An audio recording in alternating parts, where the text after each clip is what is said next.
আপনি বলছেন যে আমার লোকটাকে ভোট দিলাম নাকি, আপনি তো পিআর সিস্টেমে ভোটই দিবেন দলকে, এবং দলের তালিকা আগেই দিবে নির্বাচন কমিশনে। তাতে যদি আপনি 200 সিট পান, 300 লোকের তালিকা দিচ্ছেন, প্রথম 200 নিয়ে যাবে। এবং এমপি সার্বজনীন, মানে গোটা দেশের জন্যে, কোনো এলাকার জন্য না। তার কাজ আইন প্রণয়ন করা। একটা আইন যখন প্রণয়ন করে, সে আমি মধুবাগ মিরবাগের বা ধানমন্ডির এমপি, আমার আইনটা ধানমন্ডির জন্য না, টোটাল দেশের জন্যে। আর এমপির কাজ 53 বছর ভায়োলেট করছে এমপিরা সংসদের সংবিধানের বিধান। তারা কি করছে? ওই জায়গায় কাজ হইতেছে, ডাক দে কন্ট্রাক্টর রে, ডাক দে ইঞ্জিনিয়ার রে, বিল পাস হয় না। এটা তার কাজ না, এটা রাস্তার লোক। এমপি হিসাবে যে কাজটা করছে, এটা রাস্তার লোকের মতো কাজ করছে। ওই কাজ দেখবে পৌরসভা, ওই কাজ দেখবে মেয়র, ওই কাজ দেখবে উপজেলা চেয়ারম্যান, ওই কাজ দেখবে ইউনিয়ন চেয়ারম্যান, লোকাল গভর্নমেন্টের অংশ। এমপির কাজ প্রধানমন্ত্রী নির্বাচন করা, এমপির কাজ স্পিকার নির্বাচন করা, এমপির কাজ প্রেসিডেন্ট মনোনয়ন দেওয়া, এমপির কাজ সাব কমিটি বানায়, ওভারঅল সব কিছু সুপারভাইজিং করে। এমপির কাজ ওগুলো না। 53 বছর যাবত এমপি সাহেবরা আমার অমুকের ভর্তি করাতে, স্কুলে ভর্তি করাইতে হবে, কলেজে ভর্তি করতে হবে, এটা অ্যাবসলিউটলি রং। অবৈধ প্রভাব খাটাইছে, সংবিধানের ভায়োলেশন করছে।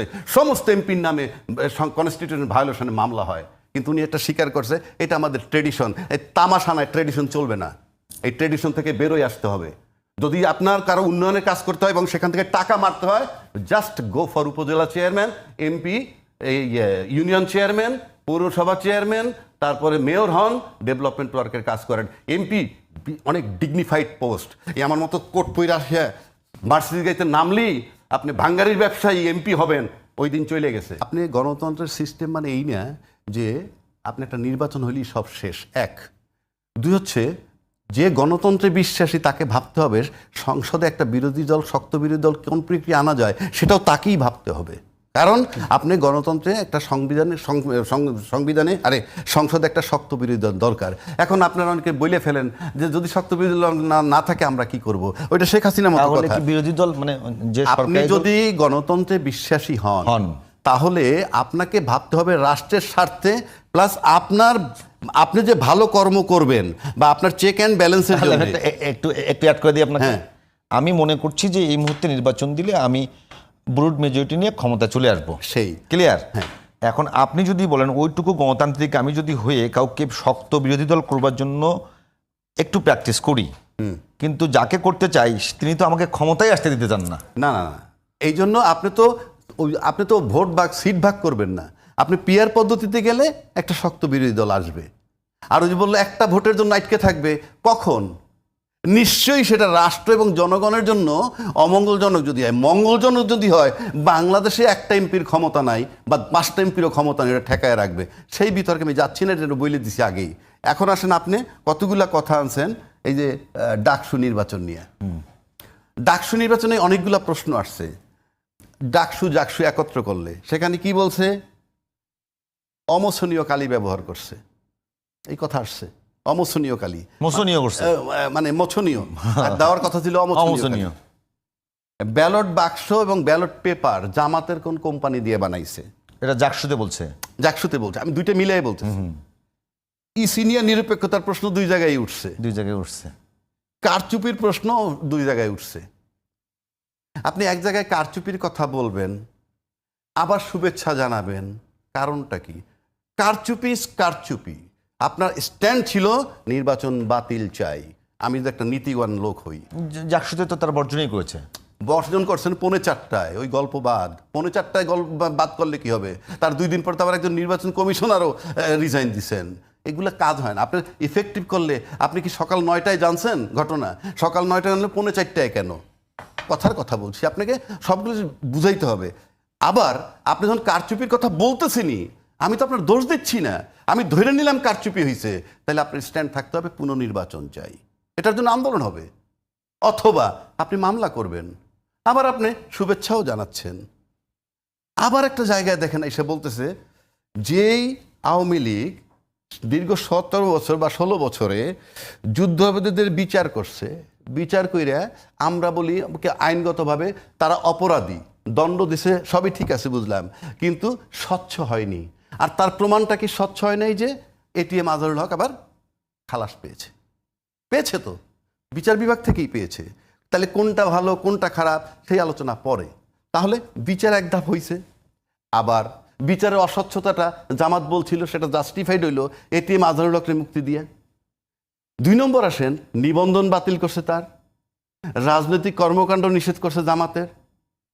সেই জামাত নাকি জামাতের যে স্টুডেন্ট ফ্রন্ট শিবির তার ভোট দিছে নাকি ছাত্রলীগ। আচ্ছা, ছাত্রলীগ যদি তাদেরকে ভোটই দিবে, আপনার রিজনই হয়তো, কথাগুলো তো রিজনেবল হইতে হবে। ছাত্রলীগ যদি ভোট দেয় তাহলে আপনি আমারে বলেন ভিপি, জিএস, এজিএস 3টা ভাইটাল পদের কথা বলি। 3টা ভাইটাল পদে ডাকসুতে বিএনপি পাইছে ভিপি 5,708, জিএস 5,283, এজিএস 5,064। তার মানে কি ভোটগুলো তাদের দলীয় বোঝা যায়, কারণ কাছাকাছি। আর যদি শিবিরের দিকে আসেন, 14,042 ভোট ভিপি, জিএস 10,794, প্রায় 4,000 তফাৎ বা 3,000 প্লাস হওয়ার কথা না যদি তাদের সাংগঠনিক ভোট হয়। আবার এজিএস 11,772। এই পার্থক্য বইলে দেয় যে এই ভোটগুলো শিবিরের নয়। তাহলে ভোট দিল কারা? এবং শিবিরের ভোট যদি আপনি ওইভাবে ধরেন, লোকজন বলতেছি শিবিরের ভোট যদি ওইভাবে ধরেন তাহলে বিএনপির যে ভোট আছে ছাত্র দলের তার চেয়ে অনেক কম। অর্থাৎ ছাত্র দল যেখানে 5,700 পাইছে সেখানে শিবির বড় ধর 2,500 পাইতে পারে। এখন ভোটগুলা পাইছে কার? আপনি খুব সহজে জবাব দিয়ে দিলেন, ছাত্রলীগ। যদি ছাত্রলীগ দিয়েই থাকে তাহলে জগন্নাথ হলে আসেন। জগন্নাথ হলে শিবিরের ভিপি পাইছে 10 ভোট, জিএস পাইছে 5 ভোট, এজিএস পাইছে 7 ভোট। আর ছাত্রদল পাইছে VP 1276, AGS 1007। This is established যে জগন্নাথ হল মনে করছে যে আমরা আমাদের যে ছাত্রলীগ আমরা সবসময় ভোট দিতাম তাদের বিকল্প প্রতিনিধি আমরা পাইছি, তাই ভোটগুলো এইভাবে দিছে। আর ওখানে নিরীহ ছাত্র যারা সব ভোট চলে গেছে তার কাছে। কেন? ছাত্ররা ভোটের সময় বা বিবেচনায় নিচ্ছে সিম্পল কি, এই প্রত্যেকটা দলের এই যে স্টুডেন্ট ফ্রন্ট তাদের কিন্তু মাদার সংগঠন আছে, মাদার দল আছে। মাদার দলের অ্যাক্টিভিটিস থেকে তারা জেনে গেছে যে এদের সন্তানরা কি হবে। মাদার যখন বলে যে সাংবিধানিক সংকট হবে রাষ্ট্রপতিকে সরাইলে, ওটা তারা ধরে নিছে জুলাই চেতনার বিরোধী। এটা সে ধরে নিলে আপনি ঠেকাইতে পারবেন না। আপনি তখন চুপ থাকতে, আমি বলি আপনি তখন চুপ থাকতে পারতেন। অর্থাৎ ইসলামী ফোর্সগুলো কিন্তু এই টাইপের কথা বলে নাই। তারা হয়তো আরো খারাপ হতে পারে, কিন্তু তারা এই যে নীরব ছিল, ইট ইজ নোটেড। তারপর যখন আপনি বললেন রাজনৈতিক দল নিষিদ্ধ করার দায়িত্ব আমাদের না, জনগণের, ইট ইজ নোটেড। এটা জুলাই বিরোধী চেতনা হয়ে গেছে ছাত্রদের কাছে, আমি বলছি না গোটা দেশের কাছে। কিন্তু আপনি যদি নীরব থাকতেন তাহলে কিন্তু আপনাকে সম্পর্কে আমি জাজমেন্ট নিতে পারতাম না। যখন একটা ওপিনিয়ন দিয়ে দেন তখন সেটা অন্যভাবে যায়। সুতরাং ছাত্র সংগঠন যেটা জুলাই আন্দোলনের পক্ষে ছিল 100 ভাগ আমি ধরে নিলাম এই ছাত্র দল, কিন্তু তাদের মাদার সংগঠন যখন এই কথাটা বলে ফেলছে, it is noted by them.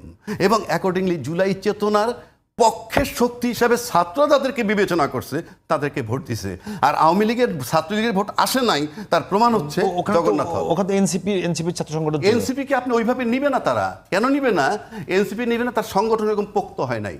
সোজা হিসাব, সংগঠন তো লাগবে, তার তো উইন করতে হবে, হিসাবটা হলো ওইখানে।